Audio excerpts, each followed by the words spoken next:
Pemilik lori didenda RM100,000 memiliki diesel tanpa permit.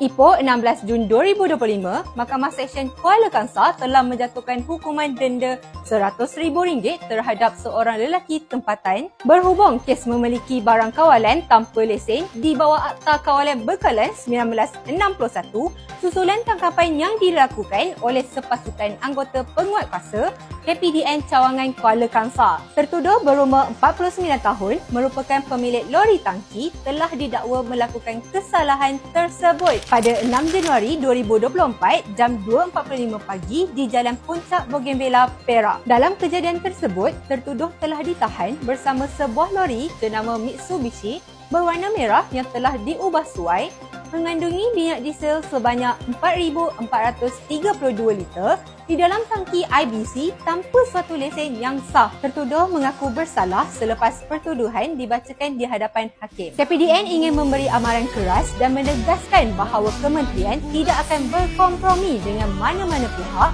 yang didapati terlibat dalam aktiviti atau sindiket penyalahgunaan barang-barang kawalan seperti minyak diesel. Bagi menjamin kesejahteraan warga negeri Perak, kita gempur.